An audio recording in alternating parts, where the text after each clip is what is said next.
This video was brought to you by Squarespace. Always, Hello my friends and welcome to another episode of Spicy Take Salad, where we read and discuss your controversial Nintendo/greater gaming opinions. Who am I kidding? It's never greater gaming opinions. It's always Nintendo. Where are we? What channel is this? It's probably going to be all about Nintendo. I actually like the drip feed system of NSO. It gives me time to play the games when they come out and not get overloaded by too many options at once. I can definitely see both sides on this one. I know this is not the first time Nintendo has drip-fed libraries to us, but I do believe that this is the last time we'll have to endure this for these games on these platforms. I think when the new system comes along, all of this stuff is just going to carry over. It's going to be built into the service itself, and so Nintendo is using this opportunity to kind of drip feed it one last time to get all eyes focused on these individual games as they come. Because it is true that if you release all the games at once, then no one game gets the spotlight very much. And it is true that this way, a person is more likely to try out a game they might not have tried otherwise when, you know, they're released in tiny little batches. You get to look at each individual one rather than having the entire library and just playing the games that you were already interested in. So that's the pro to the drip feed model, but I kind of feel like the con kind of outweighs it. Just the idea that you've got all of these people who have all of these classic games they want to play right now, and sometimes they just have to wait years, just like literally years, wondering if the game is even going to come at all. And I kind of feel like that might not be worth the convenience, worth the pros of the drip feed model. That's why if I had to pick between the two, then I would still kind of vote against this really, really long, slow, years-long drip feed. I'd say it's not quite worth it. However, I can see why Nintendo is doing it, and I can get behind the fact that you think that's better.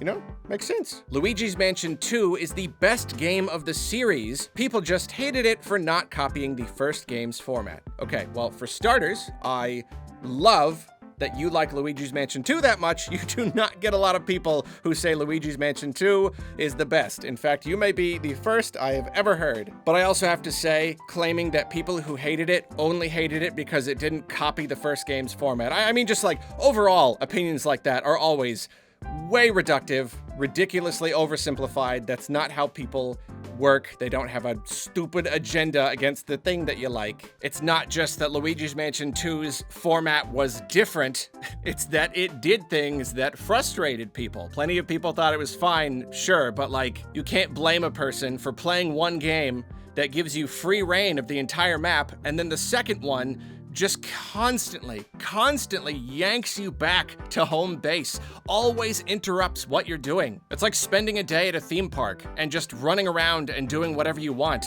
and then you go to a different theme park, but every time you do anything, you ride on a ride, you just look at some sort of attraction, you eat a slice of pizza, every single time you have to run all the way back. You get scooped up by the staff and they insist that you come all the way back to the entrance, and they give you a little show about what you did, a little summary, and talk to you and make you come up with a plan for what you're gonna do next. You can't blame people for not liking that. You can't blame them for feeling that that is a serious flaw that the game has. Go on liking Luigi's Mansion 2 though. Like, more power to you. That is a cool opinion you don't see every day. Because I do agree that Luigi's Mansion 2 gets a whole lot right. It is otherwise, apart from that one flaw, a very good game, and I'm excited that more people are going to be able to play it soon. The potential of Mario Party is massively underutilized and could be as big as Mario Kart with the right team behind it. I'm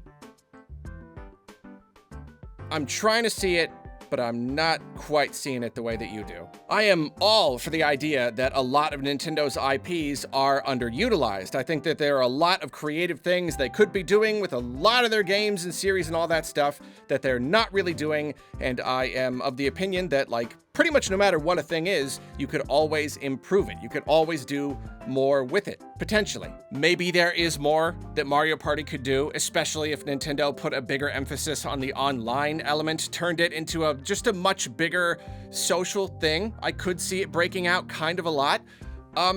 At the same time, though, I feel like it's already pretty darn successful, and I feel like Nintendo doesn't even necessarily want it to be like this big, shared, competitive thing. I think it just might not be necessary. They have Mario Kart and a lot of other Mario sports games. They're a little bit better suited for that. Mario Party, at its core, is about chaos. It's really not about who's the best at the mini games. That's one element of it, but it's supposed to be this chaotic party game. And you could say that they could lean in more into the competitive element, reduce the randomness that makes it so that no matter how good you are, there's a perfectly fine chance you'll come in last. You know, like they could kind of mitigate that. At the same time, though, again, it's just kind of built into Mario Party's DNA, all of these different mini games and gameplay styles, whereas like driving a kart, like that is a universal concept. Anybody can pick it up and just drive a car. You're not learning all of these different mini games every single time there's a new title. Yeah, it's a universality. Is that a word? Probably not. Universality. But there's something like that about Mario Kart that just makes it the most accessible Nintendo product just about possible. I don't think Mario Party is quite suited to being that, to being what Mario Kart already is. It could be better. It could be more widely accessible. It could be more successful overall, but I don't think it could ever be Mario Kart. I think Nintendo should be humbled again. Another failure on the Wii U's level. I feel that's why they made 2017 such a good year, because they needed the comeback. I totally get where you're coming from about this whole like need for a company to be humbled. Like it is a thing. It definitely is a thing that the successes and failures create these weird ups and downs. Nintendo does it, Sony does it, Microsoft does it. You get a big success, you get a little full of yourself, you start making more mistakes. You're not hungry anymore. That's the thing. You need a failure to keep you hungry, to keep you really trying. The Wii inflated Nintendo's ego like crazy, and they just weren't even thinking straight when they designed the Wii U and went into the next generation. They just kind of assumed it would all work out, and it absolutely did not. However, I do not necessarily think that they need some sort of really humongous dramatic failure on the level of the Wii U. I think that's a bit much. You know, generally, if a company experiences this great success and then you enter into the next phase where they're really like not, they're really just losing their way, you know? We're still in the success era for Nintendo. They're still like, sure, they're not perfect. They make a lot of pretty big mistakes, but overall, things have been really good. I'm not gonna say that they're in need of a crazy big shakeup. I mean, like maybe next gen, they'll go totally astray, but even then, I'm not counting on it. I'm gonna give them the benefit of the doubt. I feel like for the most part, they know what they're doing, and even if they do start to go astray, I don't think a dramatic, ridiculously dramatic, nearly company-ending failure is what they absolutely need. It seems a bit harsh. I hope we never get to the point where we're like, oh, Nintendo needs a taste of their own medicine. They deserve to crash and burn after what they're doing right now. Hopefully we won't get to that point, and I certainly do not think we're at that point now. I mean, we got Pikmin 4, so I can't criticize them at all. Everything's perfect. You are right, though. 2017 was as good as it was because Nintendo needed it to be good. Again, they were hungry, and they delivered. I can't stand it when videos are interrupted by mid-roll ads.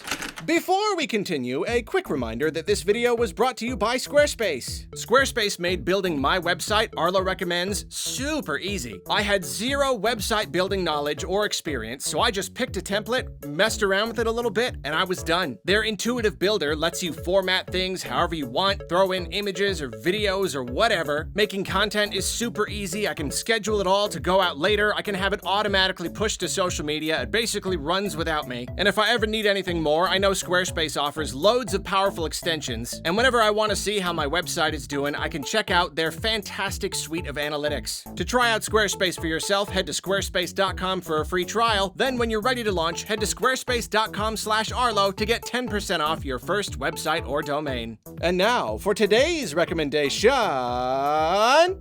this 1,000-Year Door acapella medley. This guy, McTweet, does incredible acapella work, and his 1,000-Year Door medley is breathtaking. If you're still riding that Paper Mario hype train, get in on this. And check out his Banjo-Kazooie medley too while you're there. Thanks again to Squarespace. Now back to the video.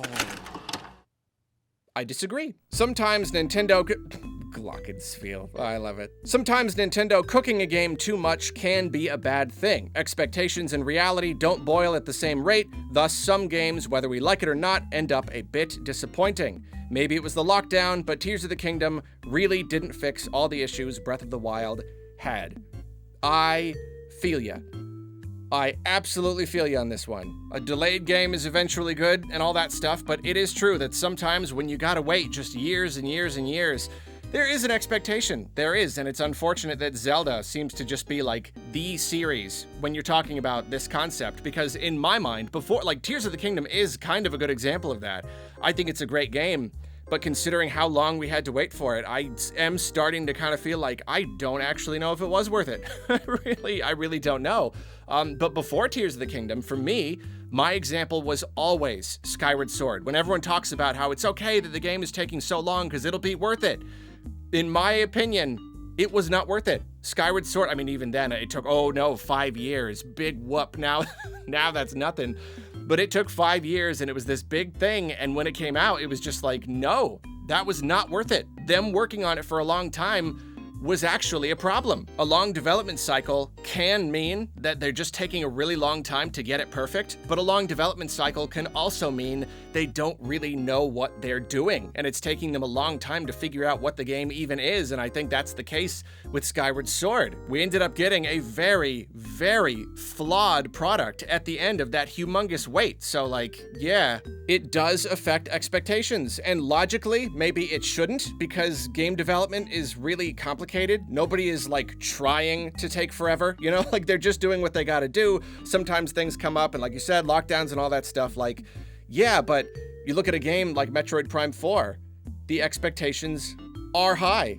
That game has to knock it out of the park. It has to, or else it is going to be a big problem. It is going to majorly damage the Metroid series. Whether or not it's rational, people cannot wait for a game for like 8 or 9 years or whatever and not have high expectations. It's just the way that it goes. So, I mean, like, yeah, I get you. Long dev cycles are not always necessarily indicative of the best game ever. It's just not how it works. Expectations and reality don't boil at the same rate. That's good. Did you make that up? That's a good one. The DS was the best console gimmick of them all, and Nintendo will never top it. Almost every game found an intuitive and unobstructed use for the dual screen setup, with many showcasing how creative it allowed them to be with the format, e.g. Hotel Dusk or Rhythm Heaven. DS was the best console gimmick of all time. Now that you mention it, yeah, completely right. Yeah, I hadn't really given much thought before, like what the best Nintendo gimmick of all is, but it's definitely the dual screen, touchscreen format. It is. Motion control was cool, and it is still cool, but I feel like a higher percentage of applications are just kind of tacked on and annoying and get in the way. More than anything, because motion controls lead to a lack of accuracy. And then you got like 3D, that didn't really do anything major at all. You know, Wii U gamepad didn't change the game enough. But as far as like just like the DS and the 3DS, 2 screens, 1 touch screen, that really opened up so many possibilities. I don't think every game used it right. I think some were tacked on. I'm one of the few people who did not really enjoy the DS Zelda games. I thought tying everything to the touchscreen was a big mistake, but for the most part, games utilized both screens really well. It created games that were a little bit more akin to like PC games. It opened up so many gameplay opportunities that you don't normally get on a console, especially on a handheld console. You know, anything like visual novel kind of stuff, mysteries, puzzles. There was so much you could do with it. And it led to an incredibly diverse and just extremely high quality library of just so many games, just endless amazing games on the DS because of that format, that gimmick. And unlike motion controls, you really got me thinking about it now, the touchscreen, it enabled a lot more unique gameplay styles and a lot more of like a tactile feel, you know, the ability to like reach into the game in a sense and affect it. but it was a lot more accurate because you were using the pen, you're using the touchscreen. You can exactly see where your strokes are going versus like, you know, waggling a remote and hoping that the game registers what you're trying to do. So yeah, good opinion. DS is cool. Oh, speaking of console gimmicks, the Switch successor needs an interesting gimmick. It's so boring just sticking with the standard Joy-Cons plus Pro Controller plus graphical upgrade for next gen.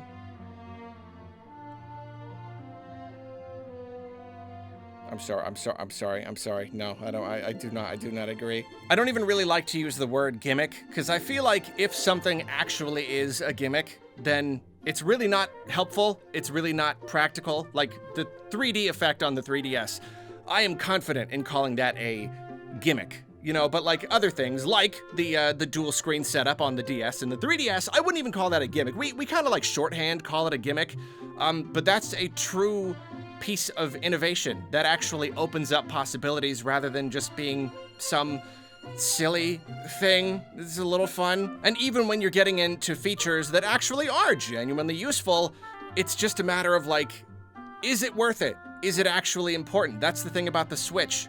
It doesn't have a gimmick. Its whole thing is being able to plug into the TV and play handheld, but that's not even a gimmick. That is an extremely functional feature. That doesn't change how the games are played, it just changes how you can play the games, and that's why the Switch was so successful. You don't want to bog your system down with a gimmick, with something weird, some weird new peripheral or idea that makes it harder I mean, this is a whole thing, the whole, like, the idea of gimmicks and whether or not Nintendo should rely on them anymore. It's a really big thing, and I'm generally pretty anti-gimmick. We just want games. The Switch just plays games, and that's why it is selling so well. You introduce a new thing, and then developers have to, like, try to make use of it, and then those games become harder to port to future platforms because they were on the system with this gimmick, and it's just this whole messy thing. The general public does not want gimmicks. They just want good games. They just want broadly appealing, fun games that are easy to access, easy to play. Gimmicks will not sell the next system. Gimmicks can only bring it down. Small new features, cool. Definitely new stuff, you know, put a couple new bells and whistles on there, but for the most part, it just needs to be a Switch again. That is just what people need, and it's what they generally want. Is it a little boring? Is it a little simple? Does it not quite have that zany Nintendo magic? Maybe. But, like, you gotta do what you gotta do to survive. Charm is a fun thing. The Wii U was a heck of a lot more charming than the Switch, but charm ain't what sells systems. Ooh, a non-Nintendo one! We got one! I think Palworld as a franchise is unlikely to have the staying power of SMT or Digimon, despite them both also being notable for taking mature approaches to monster taming. I think this whole subject of what kind of staying power Palworld might have, like what the franchise might look like in the future, I think it is very, very fascinating. On the one hand, it's true that it's not like super memorable. The world itself isn't as well realized. It doesn't seem to have like one really great mascot character that really just kind of connects with everybody. For the most part, it is just like a game. It is just a good game. It is mostly just aping other games that came before it. It's aping, you know, Pokemon and Legends Arceus in particular, and then things like Ark Survival Evolved. So it's definitely like less marketable at the moment, and that kind of suggests maybe it won't have as much staying power if they don't know how to really lean into that kind of stuff that really connects with people. But at the same time, those early sales are just completely unprecedented. Just the sheer number of people who have played Palworld, that number is so humongous that you have to consider that. You absolutely have to consider that even without, you know, the great mascot character and all that stuff, even in its relatively plain state, without a very well realized and developed world, it's still that appealing. It is still pulling in that many people. You gotta consider that. And honestly, I couldn't tell you one way or the other. I couldn't even begin to guess I have no idea. I have no idea if it will have the staying power of these other series, if it will stay as big as Pokemon, if it'll get even bigger someday. Probably not, but like, I don't know.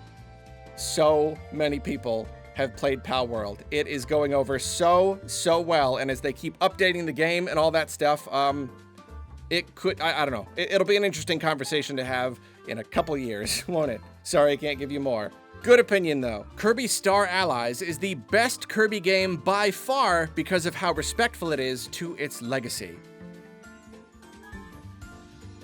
Okay, well, I don't agree. Let's just get that out of the way. I think, again, this is one of those things, like so many things, where it really comes down to your standards, your tastes, what you are looking for in a product. If, when you play a Kirby game, absolutely nothing is more important than the game respecting the legacy and, like, giving you access to old characters and just feeling like a big love letter to the series, if that is the most important thing, then sure.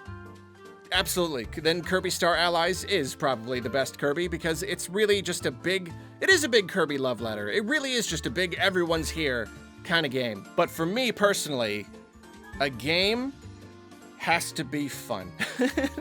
I know it's another subjective thing, but like the gameplay's got to be there. The amount of content, the game design has got to be there, and Star Allies fails in so many areas, in so many ways, to me, respecting the legacy. And I'll admit, this is coming from someone who did not play all of the previous Kirby games. I was not a really big Kirby fan when I played it, so that element was kind of lost on me, and I can see somebody enjoying the game a lot more because of that element. I'm not going to tell anyone they're wrong for doing that. I don't know, it's hard for me to see how in any dimension it's the best game because it just has so many other flaws. At the same time, though, I can admit I'm showing my hypocrisy here because one of the reasons I love the Mario movie so much is because it felt so genuine, because it felt like it dug into the rich history of the series and was a big love letter and all that stuff. And the movie itself was only fine, and yet I liked it that much more because it was a big love letter to Mario and it was handled so well. It respected the legacy. So at the same time, I guess I really do get where you're coming from. I'd be hypocritical to say that is purely wrong. We all enjoy different things. We enjoy different things for different reasons. That's the really big one that a lot of people miss. It's not just that we like different things. It's that we like things overall for different reasons, and that's why you get wildly different opinions. I cannot see Kirby Star Allies as the being the best Kirby game, but if you do, that's cool. Because that's opinions. That be the way that opinions be. And that is the whole point of this show, Spicy Take Salad. Speaking of which, we are at the end of another episode. Always keep an eye out on Twitter for the next time when we make a call for your controversial gaming / Nintendo, mostly Nintendo, 98% Nintendo opinions. Thank you for watching. See you later, bye.